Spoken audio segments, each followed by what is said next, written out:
Bonsoir mesdames et messieurs, c'est le moment de parler sport sur Canal Algérie avec le 17e numéro de votre émission 52 minutes chrono. Aujourd'hui au menu du cyclisme, bien évidemment, avec l'excellente participation algérienne au championnat d'Afrique à Accra au Ghana avec un total de 21 médailles récoltées dont 8 en or. On parlera également d'un jeune cycliste qui a pour nom Hamza Yassine, retenez son nom, il est donc champion et il est le premier Algérien à se qualifier aux Jeux Olympiques de Paris 2024. On parlera aussi de handball avec le déroulement de la 5e journée. Les deux belles affiches, Skikda Mouloudia et Borj Boraïj El Biar, n'ont pas connu de vainqueur, match nul dans les deux parties. On prendra des nouvelles de la vice-championne du monde de boxe, Imen Khalif. Elle est également championne méditerranéenne. Elle est en préparation aux États-Unis d'Amérique, en Floride plus exactement, en prévision des Jeux Olympiques de Paris. Et puis football, grosse surprise, le Mouloudia d'Alger, l'entente de Sétif, quitte la Coupe d'Algérie dès les 32e de finale, alors que le Serbe Belouizdad a eu beaucoup de mal à éliminer le Mouloudia d'Al-Ulma. 3-2. C'est le score de cette partie. Tout ça avec nos invités, notre consultant maison qu'on retrouve avec grand plaisir, Nordine Hanni. Nordine, bonsoir. Bonsoir Mortal, un plaisir qui est tout le temps partagé, toujours heureux d'être avec vous dans notre émission 52 chrono. Voilà, et avec en face de vous, notre deuxième consultant, Badardine Belhadjouja. Bonsoir Badro, bonsoir, très heureux de vous avoir sur le plateau. Content aussi de retrouver les amis et puis espérant qu'on va éclairer nos téléspectateurs. Comme chaque mardi, qui nous suivent donc assidûment. Et ils sont remerciés chaque mardi, puisqu'ils sont très nombreux à nous suivre. Le plaisir de retrouver le consultant de la chaîne 4, Amazir. Il est également le chargé de communication au niveau de la Fédération algérienne de cyclisme. Mohamed Zemmour, un habitué à 52 chrono, lui également. Mohamed, bonsoir et bienvenue. Bonsoir à tout le monde. Heureux de vous retrouver une deuxième fois. Voilà, donc et en face de vous également, Sid Ahmed Bouraïb, comme chaque mardi, présent ici. Sid Ahmed, bonsoir. Bonsoir tout le monde, et toujours heureux d'être sur le plateau de 52 chrono pour passer un bon moment. Voilà, excellent moment en compagnie de nos chers amis téléspectateurs. Voilà, donc le décor est planté et avant de commencer à débattre et faire le tour de l'actualité, permettez-moi et à toute l'équipe de 52 chrono de rendre un hommage et surtout présenter nos condoléances à notre ami, l'ami de l'athlétisme, Mohamed Boubkar, un ancien champion du lancer, du javelot, et il était membre également au niveau de la fédération algérienne d'athlétisme, et le hasard fait bien les choses puisque au moment où notre consultant Badardine Belhadjouja était président de la fédération, c'est lui également qui s'occupait de la communication, entre autres sur le site web. Badardine, une grosse perte pour l'athlétisme. C'est une grosse perte d'un personnage qui n'a ménagé aucun effort pour servir l'athlétisme algérien. Il a été aussi responsable des statistiques au niveau de la fédération. Et là, ma foi, je présente mes condoléances, mes sincères condoléances à toute la famille. Il ne faut pas oublier, comme je présente les condoléances à son grand frère, qui est Boubkar, qu'on appelait Bob à l'époque. C'était quelqu'un qui était au Mouloudia, c'était un entraîneur national des lancers, c'est une famille sportive, et puis voilà, donc encore une fois, toutes mes condoléances à la famille. Vous avez également, Mohamed Zemmour, travaillé avec Mohamed Boubkar, notamment quand il s'agissait d'organiser les championnats d'Afrique. Donc c'est un homme qui a fait également, en dehors des statistiques, il a été directeur de l'organisation sportive autant de Ammar Bourras. Donc c'est un gars qui bossé tout le temps. Je garde de lui une image d'un bosseur. Je me rappelle notamment les championnats d'Afrique des juniors à Tlemcen. 2017, oui. 2017, qui s'est donné à fond pour la compétition. Allah rahmou saleh. C'est un homme que je garde une image de lui d'un bosseur, un travailleur. Il ne rechigne rien de. Même les autres sportifs, les handballeurs connaissent parfaitement qui est Mohamed Boubkar, toute la famille Boubkar. Absolument, donc moi je l'ai connu il y a plus d'un demi-siècle, puisqu'on était tous les deux donc, au NEC du Sindé, lui en athlétisme et moi en handball. Donc on se côtoyait, on se voyait, et puis je l'ai vu évoluer. J'ai connu aussi son frère Ma'ammar. On a travaillé ensemble donc, en Arabie Saoudite, donc on se voyait souvent entre familles, donc c'est une grosse perte pour l'athlétisme et pour le sport algérien. Inna lillahi wa inna ilayhi raji'un. C'est Ahmed, un mot. Moi, j'ai pas eu la chance de connaître ce monsieur, mais Rabbi Rahmou et Sabbar ses proches, Inch'Allah. Voilà, nos sincères condoléances à la famille Boubkar suite au décès de Mohamed Boubkar, un ancien champion lancé du javelot et membre de la Fédération algérienne d'athlétisme. Rabbi Rahmou, oui ou salih. Voilà, donc la vie continue. On va continuer à parler de sport et de pas mal de secteurs également. Mais avant de dérouler l'ensemble de l'actualité, on va rendre un hommage à un ami, puisqu'il a évolué au sport. Il a été formé au service des sports de la télévision algérienne sous la coupe de M. Yassine Bourouila. Il s'agit de notre ami Hicham Saadoudi qui a couvert de main de maître donc les événements en Syrie suite au séisme qui a ébranlé le pays. Je le disais, donc Hicham Saadoudi qui a dignement représenté la télévision algérienne, et on devait s'arrêter sur cet acte de bravoure avant qu'il soit un acte professionnel. Hicham Saadoudi qui a eu l'éloge de toute la famille journalistique nordinani. Je l'ai rencontré justement ce matin. Et donc il rentrait à la télévision, il revenait donc de cette mission. Il m'a vraiment épaté. J'ai raté presque aucune de ses interventions parce qu'il en faisait à la télé, mais il en faisait aussi en dehors sur les réseaux sociaux. Et il a été très bien accueilli par le peuple syrien. Il a représenté l'image vraiment de l'Algérie et de l'Algérien. C'est tout à son honneur et donc c'est toujours Saadoudi, celui qu'on connaît. Voilà, le spécialiste, l'homme du terrain. Généralement, on cite beaucoup les journalistes, mais il n'était pas le seul dans cette mission, Sidam. Exactement. Tout d'abord, bravo à Hicham, qui est une très gentille personne, toujours souriante, très honnête et qui fait son travail très professionnellement. Il était accompagné aussi d'un autre collègue, c'était le caméraman Nassim Boussaadia. Donc bravo à ces deux personnes. Oui, c'était pas évident de travailler dans ces conditions. Ouais. Ils ont fait du très beau boulot et encore une fois, bravo. Voilà, on est fiers d'eux et surtout fiers de Hicham Saadoudi qui est un enfant du service des sports et qui a fait plusieurs tours d'Algérie, c'est ça?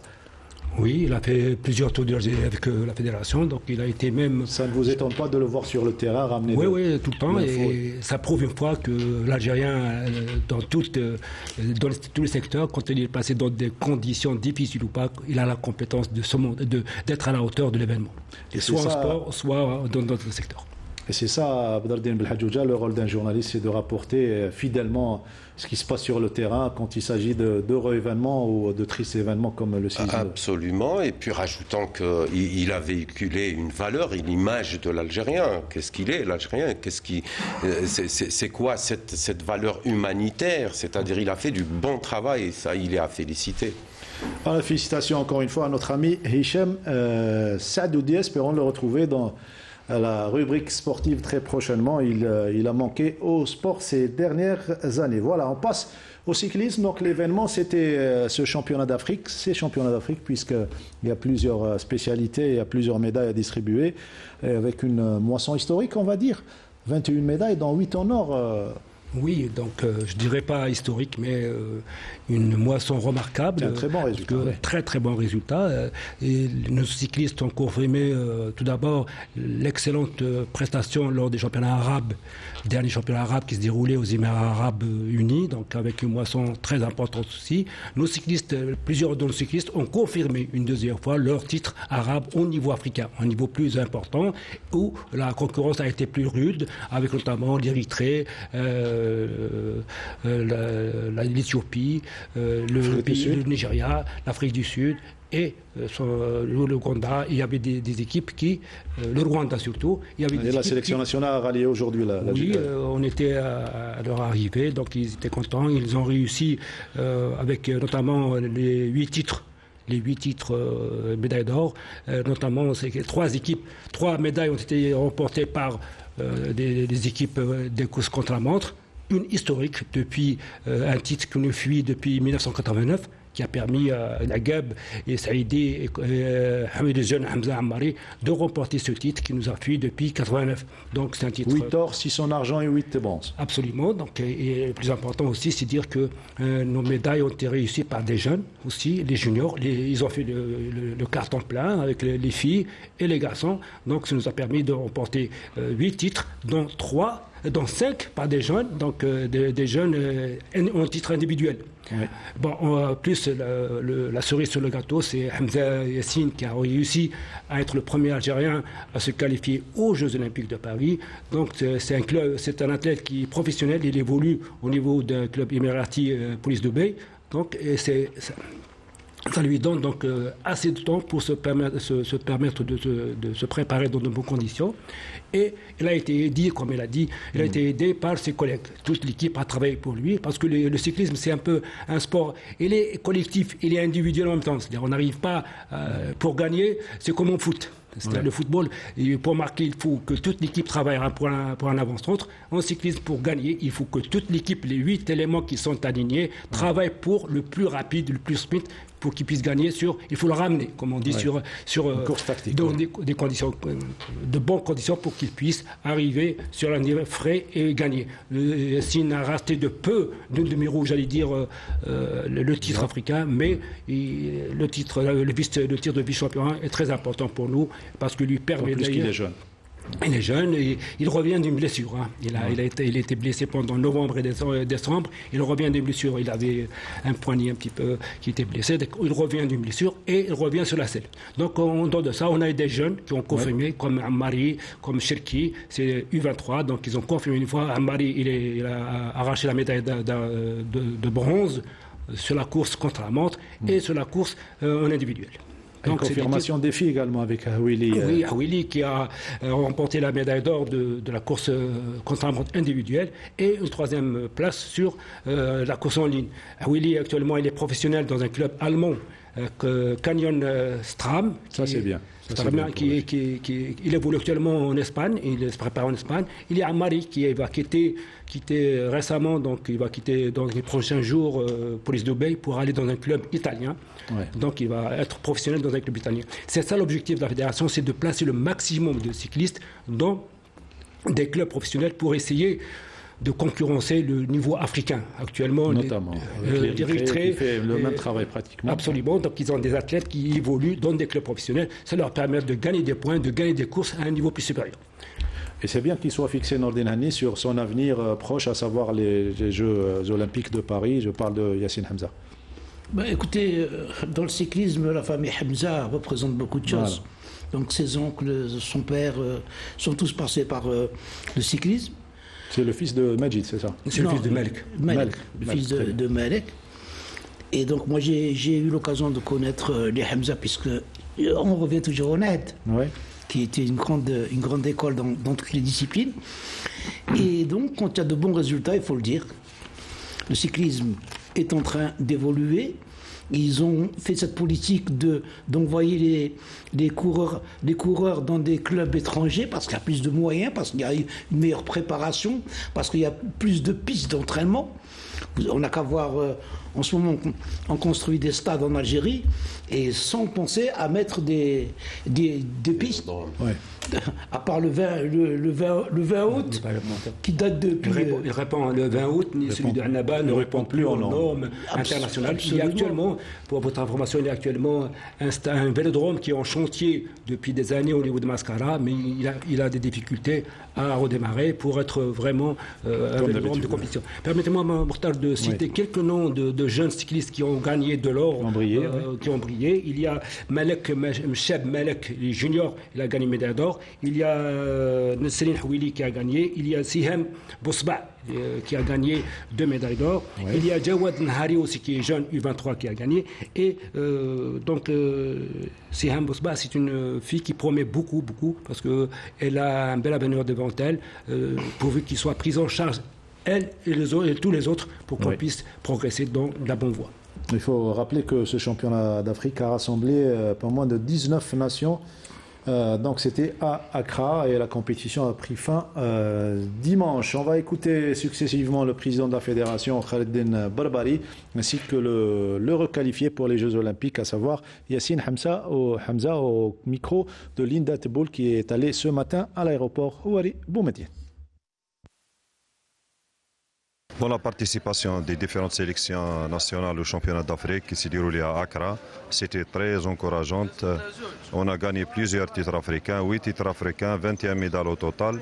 L'objectif principal atteint, c'est la qualification aux Jeux Olympiques. On est très contents. Je salue les efforts des athlètes, des entraîneurs et toutes les personnes qui ont contribué à cette réussite. Alhamdoulilah, on espère bien maintenant mettre les athlètes dans les meilleures conditions pour bien se préparer pour ces Jeux Olympiques à travers la participation aux différentes compétitions internationales. Et même en Algérie, on va organiser un tour international qui est le Tour d'Algérie et le Grand Prix international de la ville d'Alger le début du mois de mars. Inch'Allah, on sera à la hauteur pour hisser le drapeau national. C'est magnifique pour aller aux Jeux Olympiques, juste pour aller aux Jeux Olympiques, pour qualifier, c'est magnifique. Et Inch'Allah, on va faire le maximum pour nous, pour être au top aux Jeux Olympiques, pour honorer l'Algérie, pour préparer la compétition olympique. Et on va partir en France, Inch'Allah, pour préparer l'année prochaine. Et avec Dahman Abdesalam, on va faire un programme. Voilà, bonne chance pour Yassine Hamza et pour toute la fédération. Abdardine, il y a du bon travail qui se fait dans cette fédération. Oui, c'est bien. S'il y a eu une moisson de telle, ça veut dire qu'il y a eu du travail. Moi, je voulais poser une question à notre ami qui est chargé de la communication au niveau de cette fédération. Est-ce que ce sont des résultats par rapport à une feuille de route de la fédération qu'elle a tracée ? Absolument. Donc depuis un certain moment, il y a la reprise. Depuis les Jeux méditerranéens, on a raté un petit peu la compétition. Il y a une reprise en main de la gestion des équipes nationales. Il y a un programme qui est tracé. Il y a un suivi scientifique. Il y a surtout le directeur des équipes nationales, Abdesalam Dahman, qui fait un bon travail, aidé par Samir Allam. Donc c'est un travail collégial qui se fait. Il y a une feuille de route qui est tracée pour les jeunes, pour les U23 et pour l'élite nationale. Il y a tout un programme de compétition qui va démarrer après le Tour d'Algérie, si vous voulez qu'on va revenir après le Tour d'Algérie, et à partir des compétitions en France et en Belgique pour permettre à nos équipes une confrontation de qualité et se préparer dans de bonnes conditions. Si j'ai posé cette question, c'est par rapport au dire de notre ami Henny tout à l'heure, parce que j'ai compris que ces athlètes-là sont pris en charge par des clubs étrangers. Donc, est-ce que c'est une vision stratégie Absolument, c'est une vision. J'avais dit tout à l'heure, c'est une ambition de placer le maximum.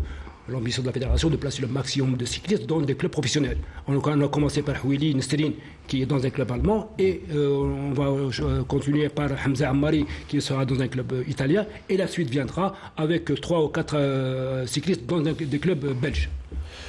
Vous parlez d'organisation, c'est bien, oui, Nordine ? C'est-à-dire que c'est une stratégie qui, pour moi, concerne une minorité de cyclistes. Est-ce qu'il n'y a pas une stratégie pour développer le cyclisme en Algérie ? On a eu de grands athlètes par le passé. Pour moi, le développement passe par la massification. La massification de la fédération passe par la création de ligues. Cette année, on a créé 2 ligues, une à Guelma et au Mboulouagui. Qui va abriter un tour à partir de jeudi et vendredi sur 3 jours. Donc, c'est dans cet objectif. Si vous regardez le répertoire des cyclistes algériens, on a une vingtaine de niveaux très important, très compétitif au niveau africain. Je parle des juniors et du U23 et des seniors. Donc cela permettra d'avoir une représentation, une compétition de niveau au niveau africain. La massification viendra. Vous savez très bien que le cyclisme c'est un sport coûteux. Il y a une machine derrière qui coûte très cher et pour l'avoir, ce n'est pas facile. Mais on essaye de faire de la massification. On a ouvert même le VTT qui devient une compétition de qualité chez nous. Et il y a des compétitions de VTT, même une compétition pour les amateurs.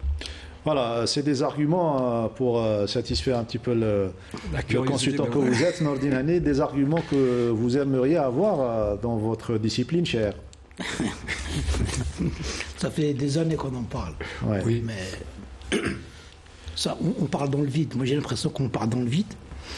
Quand je vois ce qui est en train de se passer, de continuer à se passer au niveau du handball, donc des réunions qui sont programmées puis qui sont annulées, reportées sans donner de précision. Pourquoi ? Un bureau fédéral qui attend une personne de l'ancien directoire pour faire des passants de consignes et qui ne vient pas, c'est pas normal. On bloque pas une fédération comme ça. Et il fallait trouver une solution. Et puis, donc, tout ce qui se passe aux alentours, donc, on pensait qu'avec cette nouvelle présidente, moi j'en étais sûr au départ, mais je vois que les choses changent, que ça allait être transparent, qu'on allait voir tout ce qui se passait. Or, on voit que tout se fait dans l'ombre. On entend des informations. On apprend, par exemple, que le nom de Falor Daily a été donc pressenti comme directeur technique national, je dis bien. Or, Daily, il est dans les pays du Golfe. Il est en train de travailler.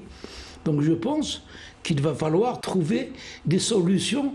Déjà pour bien communiquer. Mais bien sûr, la communication est importante. C'est le point de départ, oui. D'ailleurs, ils ont un site donc, pour la Fédération algérienne de handball. Donc, j'ai l'habitude d'y aller et de communiquer. Et puis là, quand j'ai parlé cette fois-ci donc, de cette réunion pour dire il faut qu'on ait des échos de ce qui s'est passé dans la réunion. Des éléments d'information, oui. Donc, il m'a semblé que mon message a été bloqué. Ouais. Donc, ça continue. Donc, il n'y a pas cette vision des choses. Ça fait. Et on parle du départ de Ghalib de la tête de l'équipe nationale. Il est parti, puisqu'il y a eu décision d'annuler tous les contrats faits par le directoire. Et Ghalbi, son contrat est fait par le directoire, donc il est concerné. Donc on fait des propositions, le bureau fédéral fait des propositions. Je suis désolé, le bureau fédéral n'est pas constitué de techniciens. C'est aux techniciens de faire des propositions. De proposer à l'Assemblée. De proposer à l'Assemblée une direction technique nationale. C'est de la priorité des priorités.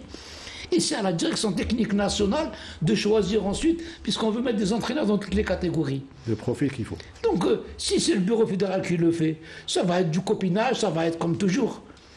Ce n'est pas sur des critères de compétence. Or, les critères de compétence, il n'y a que les techniciens qui peuvent en parler. D'abord une DTN et c'est à la DTN. Et ensuite, on donne des objectifs à cette DTN. La DTN, ensuite, sera responsable de ses choix. Nous, depuis des années, on parle de ces problèmes-là, où il n'y a pas de direction technique nationale, où les choix sont faits comme ça au hasard. Ouais. Et je pensais qu'avec cette nouvelle fédération, à sa tête, donc Karima Taleb, que ça allait changer. Je vois que ça ne change pas du tout. Et c'est dommage, parce qu'on va perdre du temps. Déjà qu'on joue un championnat à 27 clubs. Vous savez ce que c'est qu'un championnat à 27 clubs? C'est incroyable. Il y a des clubs qui ne peuvent pas supporter ce championnat. Et ils sont là et on les maintient encore. Alors il faut qu'ils prennent des décisions très sérieuses. Ouais. Entre-temps, le championnat, on est à sa 5e journée. On est en retard par rapport aux autres disciplines. On joue la 16e journée, comme pour le basketball et le volleyball. Donc, 5e journée. Première affiche à vous proposer, c'est celle qui a opposé JS Bir Morad Raïs dans sa salle. Donc, la salle de Bir Morad Raïs a été homologuée pour le championnat de première division face à l'équipe d'El Oued, couverture de Sid Ahmed Bouraïb. Les locaux débutent la partie de très belle manière, notamment grâce à leur gardien, auteur de 3 super barrés durant les premières minutes. Les visiteurs inscrivent leur premier but après 6 minutes de jeu seulement. Peu à peu, le jeu s'équilibre et les joueurs de Hicham Boudrali recollent au score, 8 partout après 15 minutes de jeu. Les deux équipes se rendent coup pour coup. Les locaux reprennent l'avantage lors des dernières minutes et terminent en tête 17-14. En deuxième période, les visiteurs sont surmotivés, mais confondent vitesse et précipitation et ratent plusieurs occasions franches de scorer. Les locaux, eux, se contentent de gérer l'avantage. On notera le nombre impressionnant d'exclusions temporaires des deux côtés tout au long de la partie. Score final 32-26. À la fin du match, les joueurs d'El Oued protestent contre l'arbitrage qui, selon eux, les a désavantagés. Le match était très difficile. dans tous les plans, tactiques, techniques. Les joueurs se sont donnés à fond. Alhamdoulilah, à la fin, on a eu ce qu'on voulait de ce match, c'est le résultat positif et les 2 points. C'est le plus important pour le moment. Inch'Allah, on va préparer pour la suite du championnat. ساقي لعب مليح الحمد لله بارابور لا دانيير سيمان اللي نلعب في البرج نخدم الفوباي البرج سيت اون ايرور لي جوار مال كونسونطراسيون تاع لي جوار اغلق ثوره نلعب مليح وميريت لا فيكتوار ان شاء الله لي بروشان تور نلعب ان شاء الله المربوحه ان شاء الله. Avec cette victoire, Bir Morad Raïs rejoint son adversaire du jour à la 5e place avec 4 points. Découvrir les résultats de la 5e journée, on devait donc couvrir un autre match, une autre affiche. Elle devait opposer Alger Centre, CRB Alger Centre à l'équipe de lycée Ouargla. Cette rencontre n'a pas eu lieu en raison de l'absence du service d'ordre. Les 2 équipes ont attendu plus d'une demi-heure, je crois.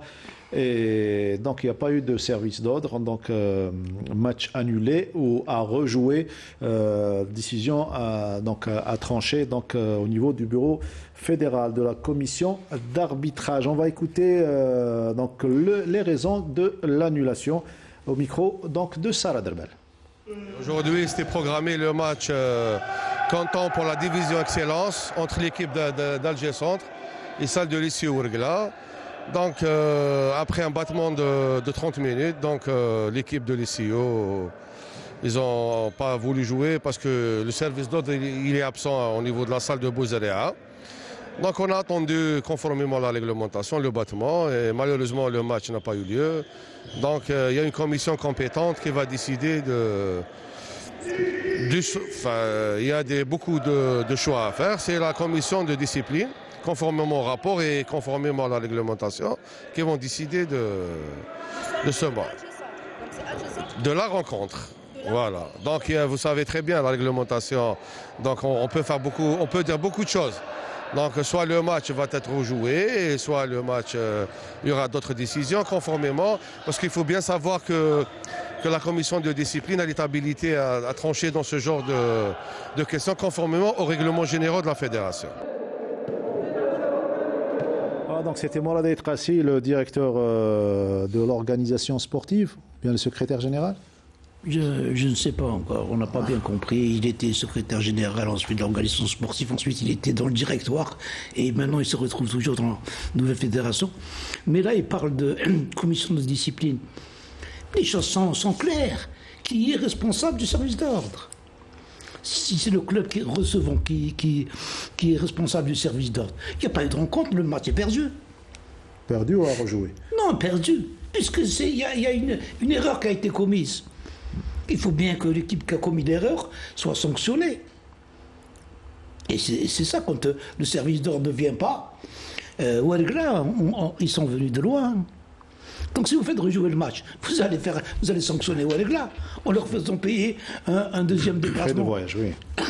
Donc je pense que ça doit être clair. C'est l'équipe qui n'a pas ramené le service d'ordre qui est sanctionnée.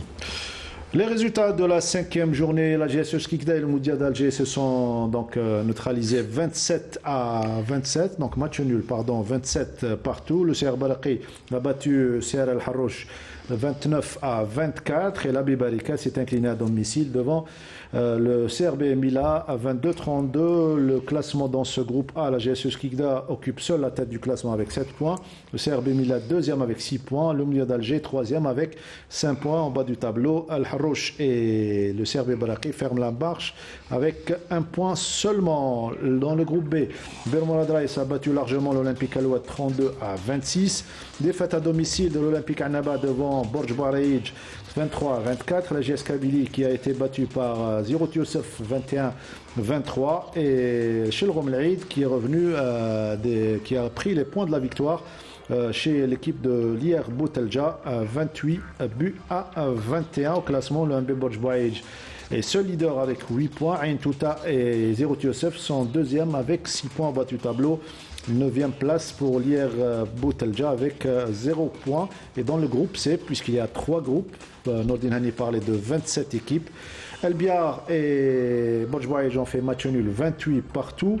Saïda a été battu en déplacement par le SRZ 25-16. Oued Tlilet qui a battu le Moulia d'Oran 35-24. Et puis victoire de l'Olympique Marnia face à SIG 31-29. Saoura qui occupe seule la première place 8 points. El Biar et Bojbaïj second avec 7 points et 9e, bon dernier. Et triste sort donc pour la grande équipe du Moulia d'Oran. Donc bon dernier du groupe C. Voilà pour le handball. Des nouvelles à présent. Vous avez vu le temps que vous avez mis pour lire tous les résultats. C'est pour vous dire un petit peu que c'est pas un championnat. Et encore, j'ai abrégé. Ah, je sais que vous avez abrégé. Et donc, on ne peut pas parler des meilleures équipes. On ne peut pas parler. C'est pas normal ce championnat-là. Il y a même des scores disparates. Hein. Donc. Et quand je vois par exemple des équipes comme le MC Oran qui a tant donné au handball algérien perdre devant, je ne dirais pas que c'est des petites équipes, ou des équipes qui viennent de grimper, le grand MCO qui perd, il y a beaucoup de questions sans réponse. Voilà, donc on passe au sport individuel. Avant de revenir au basketball et au volleyball, on va parler de la boxeuse Iman Khalif qui a fait la fierté de l'Algérie, meilleure athlète de l'année, décorée également par le président de la République. Iman Khalif qui se prépare aux USA, elle a eu une bourse et tout l'intérêt donc de la tutelle. On va suivre ce VTR, la voyant donc se préparer en Californie avec Nassar Yefsah qui prend en charge l'aspect préparation et managérat également. Cette vidéo, on la suit et on se retrouve juste après.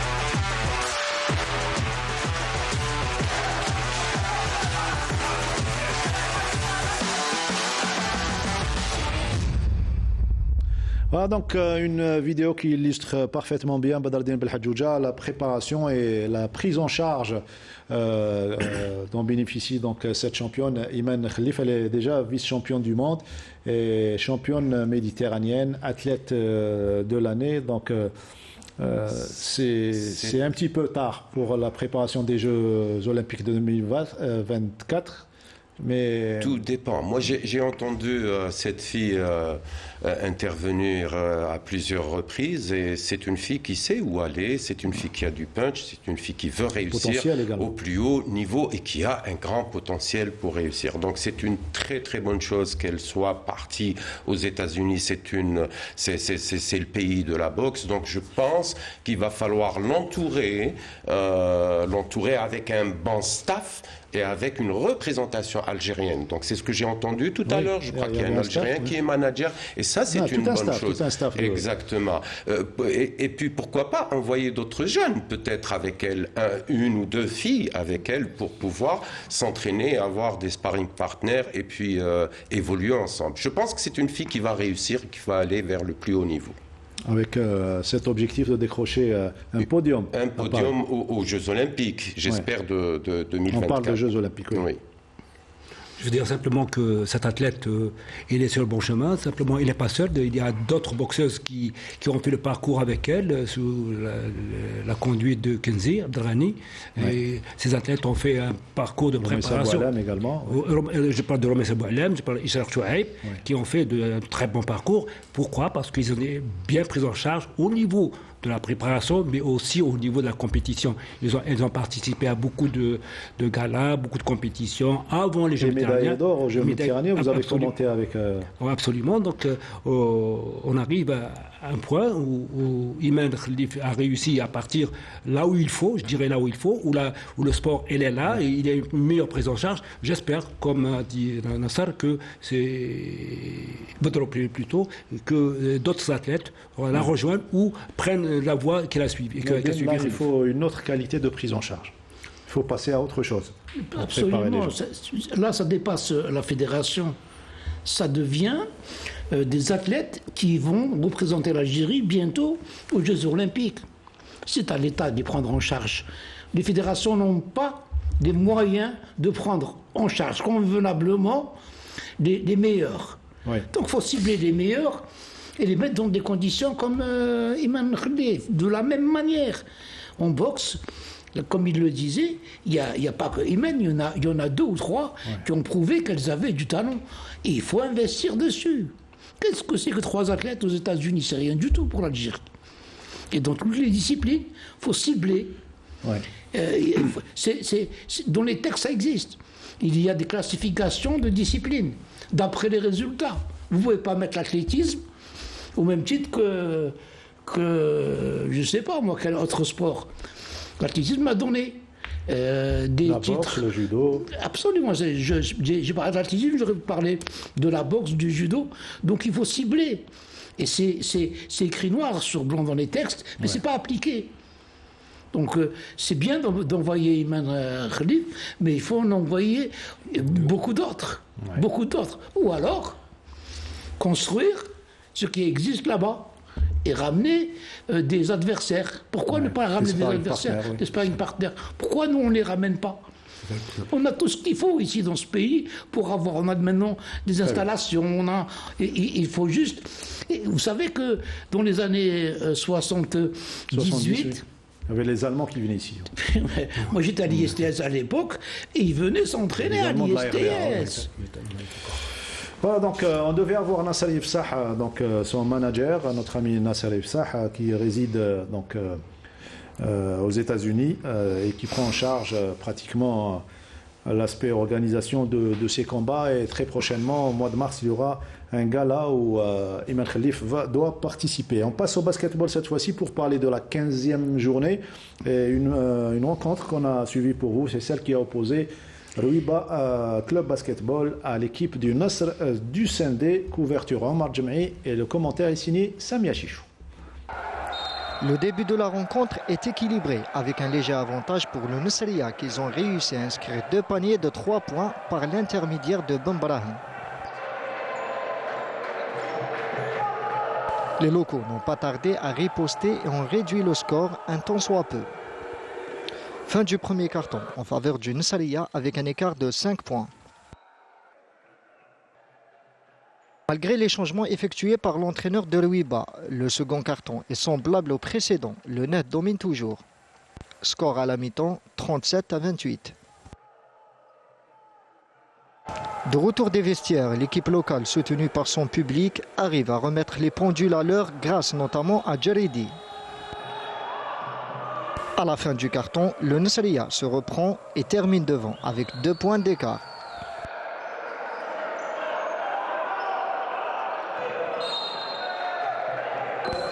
Lors du dernier acte, Rouiba est plus entreprenant et joue son meilleur basket et arrive à renverser la vapeur. Il l'emporte finalement 62-59.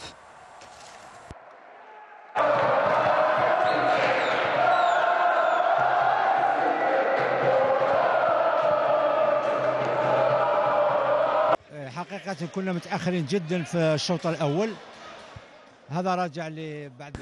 Nous avons commencé la partie menée au score. On a commis des erreurs au premier carton, mais on a su revenir. Nous étions obligés de gagner pour jouer les playdowns ici à Rouiba.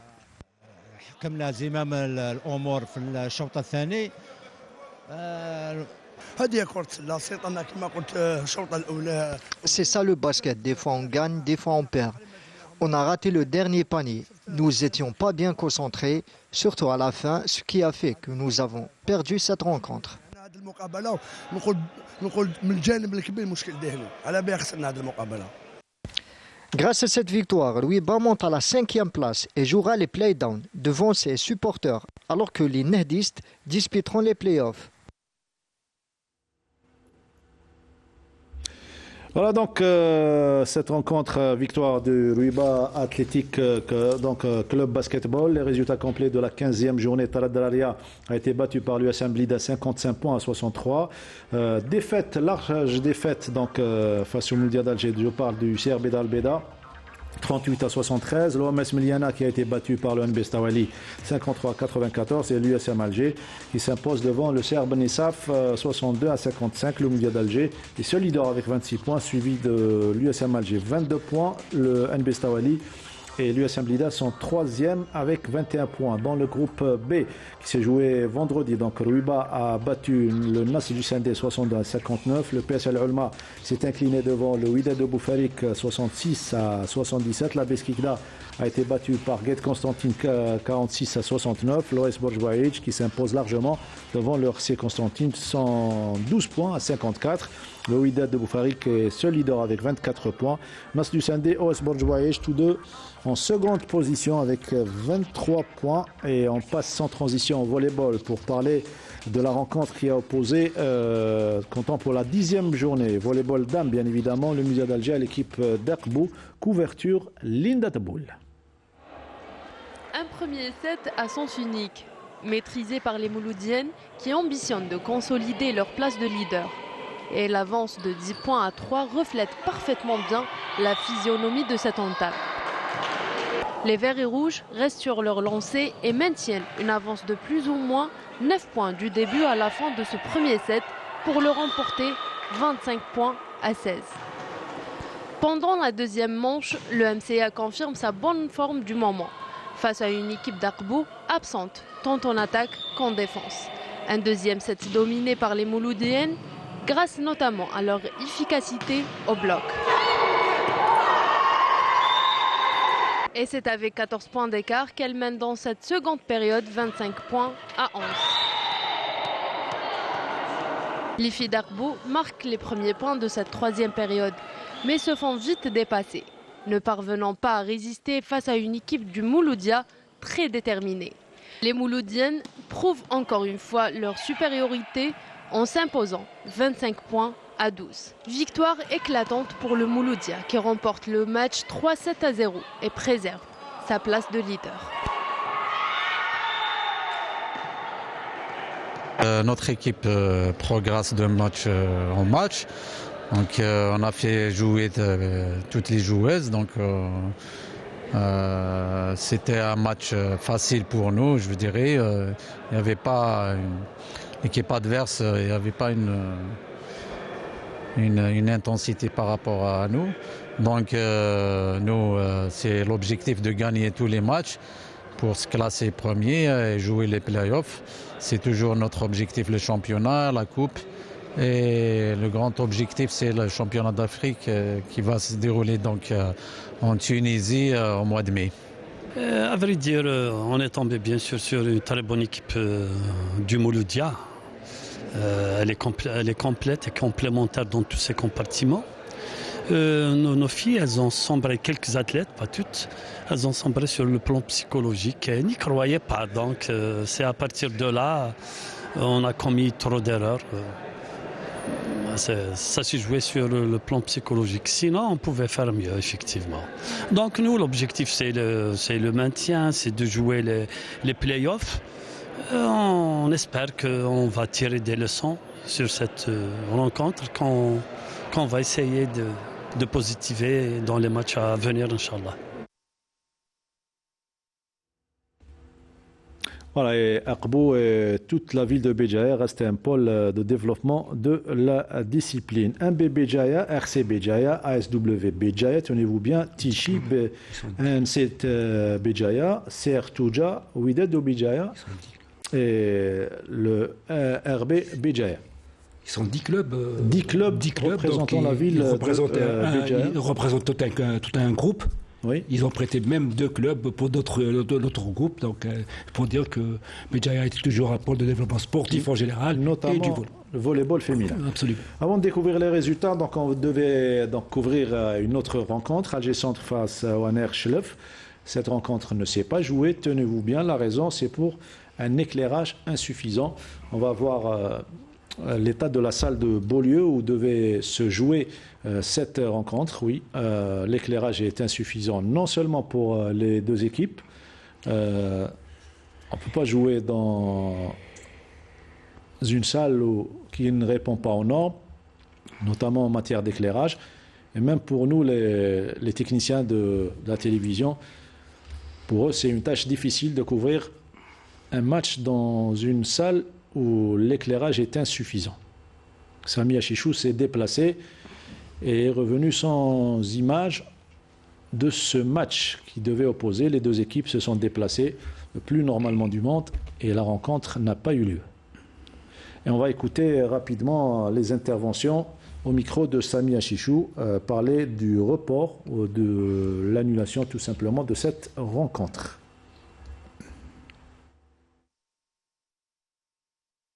Donc les impressions juste après, ou plutôt avant le démarrage, puisqu'il n'y a pas eu de démarrage de ce match Alger Centre et le NR, on les écoute.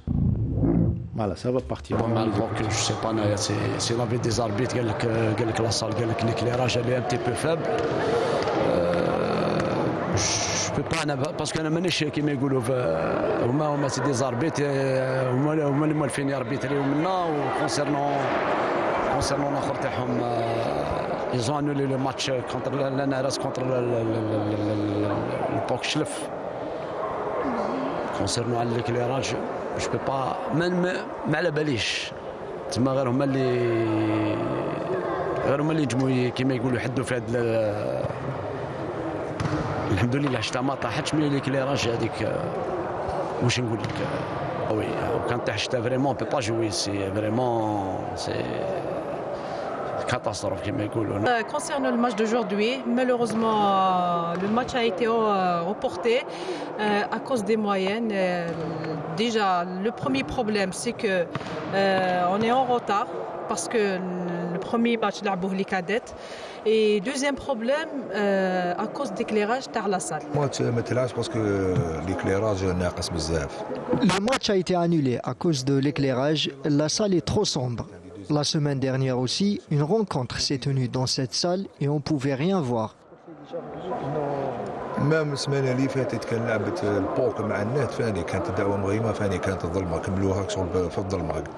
On est venu pour jouer un match de championnat, mais le match ne s'est pas déroulé parce que l'arbitre a décidé de reporter ou d'annuler le match par rapport au manque de luminosité dans cette salle. Le directeur du match, c'est lui le maître de la situation. Nous, on se plie à ces décisions. Voilà, donc c'était des déclarations à chaud. Je voudrais juste poser une question. Est-ce qu'il existe des commissions d'homologation des installations? On voit donc dans tous les sports des matchs qui sont annulés par rapport à l'éclairage, par rapport à une infiltration d'eau. Il faut prévoir tout cela. Donc il faut qu'il y ait des commissions d'homologation. Si la salle a dit, puisqu'il dit que ça fait la deuxième fois, la dernière fois on a joué, on n'a rien vu. Oui. Donc il faut réagir tout de suite.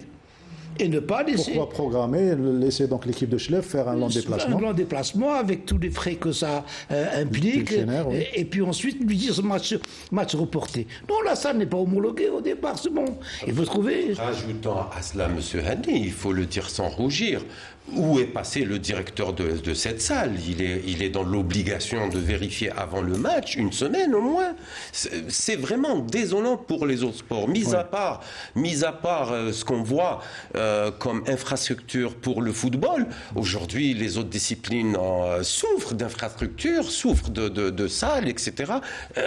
Quand même, il y a des responsables à tous les niveaux. Il faut qu'ils bougent. Pourquoi à chaque fois il y a des reports? Il fallait au moins informer la fédération que la salle est restée sur le même état. Et que les équipes qui viennent de l'intérieur du pays ne fassent pas leur déplacement. C'est ça une organisation. trouver des solutions pour la salle Hacha, pour la salle OMS, qui sont tout le temps fermées. Oui. Et on ne fait que des compétitions internationales dans ces salles, parce qu'il semblerait que le coût est élevé. Il faut trouver une solution. Mais ne pas rester donc en 2023 à parler de matchs reportés à cause de l'éclairage. C'est à cause des infiltrations d'eau. Ça fait la 4e émission qu'on parle de ça. Badardine, on reste avec vous pour parler d'athlétisme. 1m80 au 100 hauteur féminin, ça fait très longtemps qu'on n'avait pas entendu parler de cette performance. Ah oui, absolument. C'est la jeune Darina Rezik Hadil lors de la 3e journée élite et jeunes talents qui s'est déroulée samedi 11 février au stade annexe du 5 juillet. Elle a réalisé 1m80 et cela fait longtemps qu'on n'a pas vu plus d'1m75 dans le temps de Azizi Esmina et une autre, là, j'ai oublié son nom, les années 80. Donc, c'est une fille prometteuse. Zaboub Nassera, oui. Donc, cette Darina... Il y a eu une certaine Yousra Arhar qui a fait 71, oui, crois. Mais 1,80, c'est déjà un niveau appréciable. En plus, c'est une jeune, c'est une première année senior. Même sur le plan morphotype, elle est grande. Et elle a réalisé les minima pour les Jeux africains et les championnats arabes. Il y a eu aussi d'autres bons résultats comme Zakhri Aya au 5000 mètres marche. C'est une U18 qui a réalisé 25-15-86. Donc elle vient de gagner son billet pour les championnats d'Afrique en Zambie des U18 et minima pour les championnats arabes U18 à Masqat à Oman. Il y a eu aussi Walid Touati de l'AMCB Bidjaya qui a rapproché les minima, c'est en 2006, c'est un jeune qui a rapproché les minima en son hauteur toujours, avec 1m95. Or, les minima, c'est 1m98, mais je pense pour les prochaines compétitions, il va les réaliser. Moi, je voudrais juste rebondir sur un truc, c'est qu'il y a un grand mécontentement des techniciens de l'athlétisme par rapport aux minima de participation aux différentes échéances internationales 2022-2023. D'abord, ils ne sont pas sortis tôt en début d'année, pour pouvoir éclairer les entraîneurs, pour pouvoir travailler, tracer des programmes. Et de là, la FA qui vient de faire un appel à une réunion du bureau fédéral afin de réétudier les minima et le plan d'action de la DTN. Je trouve ça absurde, parce que les minima se font en début d'année par rapport à un calendrier international d'une part. D'autre part, le plan d'action de la DTN doit aussi faire l'objet d'une réunion pour entériner ce plan d'action pour pouvoir commencer l'année en bonne et due forme. Donc on est en retard pour permettre aux entraîneurs de tracer d'élaborer le plan de travail. Oui, absolument. Et se fixer sur des objectifs aussi. On a des jeunes, etc. Je rajouterai un truc, c'est que ce que je ne comprends pas, c'est qu'on sert les minima pour les jeunes catégories. Et dans quelle discipline? L'athlétisme qui a donné tant au sport algérien, qui a rehaussé le niveau du sport algérien dans toutes les échéances internationales. Aujourd'hui, on essaye de freiner des jeunes pour participer à un championnat arabe moins de 18 ans. En imposant absolument des minima plus forts qu'impose par exemple la Confédération africaine. Là, je ne comprends pas. Faudrait-il quand même que cette fédération puisse avoir une vision, laisser ces jeunes, quand il va apprendre à concourir, parce qu'on a un grand problème concernant nos athlètes, et je suppose que c'est valable même pour les autres disciplines. L'athlète algérien maîtrise l'entraînement. Parfois, il s'entraîne beaucoup plus que l'étranger. Par contre, il ne maîtrise pas la compétition en elle-même. Cette constatation a été faite, cela fait plus de 30 ans, par un certain DTN que je rappelle, que je salue, Maden Lounès. Maden Lounès, oui. Voilà. Donc, selon vous, il ne faut pas fixer des minima pour les jeunes et envoyer beaucoup d'athlètes dans les compétitions et les faire participer dans les compétitions. Fixer, si, mais pas les serrer. On a des minima qui arrivent par des organisations comme la Confédération africaine ou l'Union arabe. Pourquoi les serrer encore et priver les jeunes d'aller participer? Voilà se frotter aux athlètes étrangers. Alors, le message est passé de Badardine Belhadjouja. Un petit mot avant de passer au football. Parce que pour ce qu'il vient de dire, les critères de compétition, de participation aux compétitions internationales, On l'a vécu avec le championnat arabe de cross. Il y a du rapus par rapport à la sélection. Le bureau fédéral devait statuer lors d'une réunion en marge du cross de Schleff. Là, c'est le journaliste qui parle. Oui. Donc, le bureau fédéral devait statuer sur la sélection. Puis la sélection n'a pas été faite. Elle a reporté pour un cross de Bosch-Barraïch. Et là, c'est fait la sélection, alors que le championnat national venait après. Ouais. Alors, quoi servait le championnat national de Tizi Ouzou? Il y avait des champions qui devaient ne pas participer. Il y avait il devait être sélectif. Absolument. Donc, il y avait même des sélectionnés pour l'Égypte. On en a parlé lors des émissions précédentes. C'est un peu à 3 reprises. Absolument. Et pour les résultats qu'on connaît, ce n'est pas des résultats avec une médaille. Donc, je salue de l'athlète qui a fait une très belle course, Abed, face à une concurrence très rude. Et il était seul contre toute une sélection nationale. Toute une sélection marocaine, elle les a battus. Voilà. Il faut préciser l'équipe qui a perdu face à l'Algérie. Voilà. Alors, Sidi Ahmed, on termine avec vous ce tour d'horizon avec le football. Il faut qu'on parle, puisque ça s'est déroulé aujourd'hui, les 32e et les 16e de finale.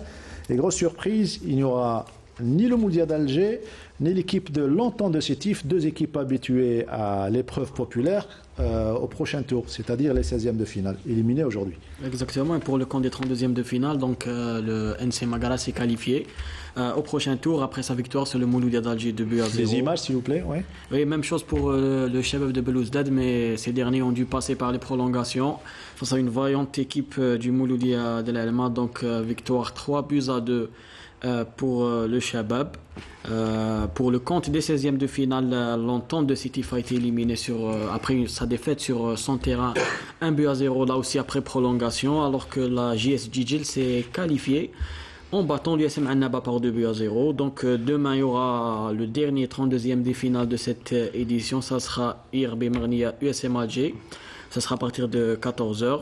Ouais. Jeudi, il y aura aussi un match pour les 16e de finale entre deux équipes de la Ligue 1, Paradoua CCS Constantine, ça sera à 14h également, alors que le dernier match des 16e, SCAF Miss Miliana JS Kabylie, a été reporté et on ne sait pas encore quand se jouera cette rencontre. Donc reporté à une date ultérieure. Voilà, j'espère qu'on a été complet. Juste pour terminer une information de volleyball, sachez que la Confédération africaine a attribué à la Tunisie l'organisation du prochain championnat d'Afrique des clubs, messieurs et dames. La compétition masculine se tiendra du 9 au 21 mai prochain et la date butoir pour la confirmation de la participation des clubs a été fixée au 31 mars prochain, précise l'instance africaine. Chez les dames, le championnat a été programmé du 11 au 21 mai 2023 et le dernier délai pour la confirmation des participations sera le 29 avril prochain. Voilà pour le volleyball. Les Égyptiens d'Al Ahly sont les champions de la précédente édition organisée en Tunisie, toujours en Tunisie, la Tunisie qui organise pas mal d'événements, tandis que les Kenyans de Commercial Bank sont les tenants du titre chez les dames. C'est la dernière information. Merci à vous de nous avoir suivis. Merci Badro, merci Zemour, merci Nordinani, merci Sid Ahmed Bouraïb. On se retrouvera mardi prochain. Merci à toute l'équipe du studio numéro 2. Merci à Saïd Bouhadjoum, merci à Hanan Belkhiri. Et donc prochain rendez-vous de sport, ça sera jeudi soir à 21h avec Riyad Belkhadim, Weekend Sport.